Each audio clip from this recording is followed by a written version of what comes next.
Conclusion. The challenges ahead seem multiple and diverse, but looking deeper, you see that they all in some way or the other are connected. Migration won't resolve the demography problem, but might be a chance to cushion the impact. Brexit and the 16+1 phenomenon are linked by the increasing nationalism not only in Europe. National protectionism results partly from political frustration by many citizens that fear a decline in living standards and chances for themselves and for their children.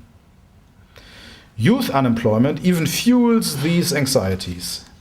National protectionism across the Atlantic shows us that we have to stand up for common interest. A united European Union that speaks with one voice. With the Brexit, European integration makes its very first step backwards.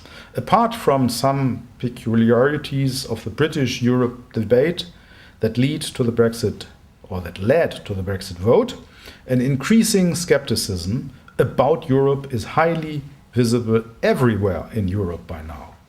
The broad integration consensus that has been once has become fragile and even yielded partly to national thinking that takes place more and more. The more populistic and nationalistic forces gain vote in 2017, and there are a number of elections coming up, the narrower and more national will interests be defined in the future. The biggest danger for the EU, therefore, could be not the Brexit itself or the other mentioned challenges, but the constriction to act collectively with success. There is to fear a kind of driving out from inside, of drying out from the inside. The EU could lose its creative power, which once was intended to be its attraction, its soft power to find solution, its promise of security and wealth. Many people feel that the EU has failed in the crisis. They have doubts about the meaning and values of Europe. They have lost confidence and want to retreat into their national shells. This is where nationalists and populists all over Europe step in with their simple answers to complex matters. Responsible politicians have to respond to skeptics and critics with facts, arguments, and by putting commitment to Europe into practice. The EU seems to be the best answer Europeans have when it comes to tackling the challenges ahead. If we want to have our economies prosper, if we want to retain our modern and stable welfare system, regulate financial markets, counter the threat of international terrorism, protect refugees worldwide, and protect the climate, we have to work together. No national government can surmount these challenges alone. Only a united Europe has the chance to regain capacity to act and influence what is happening on the world stage. Last year, our German Parliament's president, or as you say here, Speaker of the Parliament, Professor Dr. Norbert Lammert, visited New Zealand.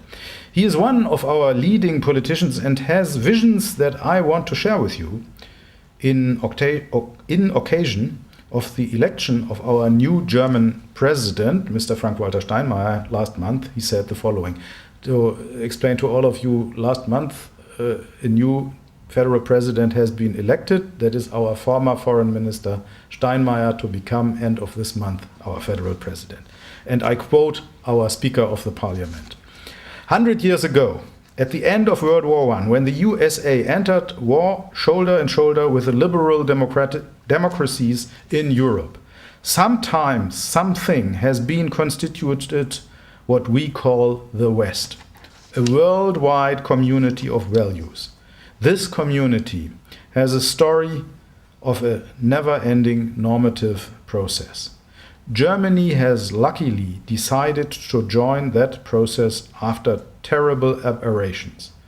The story of the normative process has always been a story of violation of our own values, but likewise a story of self-critic and self-correction. Nowadays, we need both more than ever, self-critic and self-correction. We need this in our Western community of nations and in our liberal societies.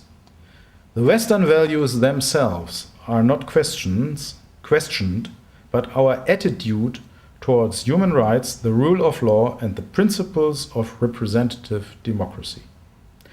Who promotes isolation instead of open-mindedness and proverbially immures himself? Who counts on protectionism instead of free trade? Who proclaims "we first"? Those people shouldn't be surprised if others follow. The nationalistic and populist developments in many countries in the world worry me deeply. In our globalized world, we cannot handle the big challenges within our national borders, neither in the financial world, nor when it comes to talk about migration, nor in defeating terror, nor in fighting climate change. That is true not only for our small European nations, but also for our partner across the Atlantic. Every trial to handle them alone only causes more problems. We, the European people, will only preserve parts of our ability to handle our own issues independently if we share our sovereignty. That's why we need the European Union. Some even dream of a United States of Europe. If neither the US-American president nor the Russian president have an interest in a strong Europe, that might even highlight our need to work on such a strong and united Europe.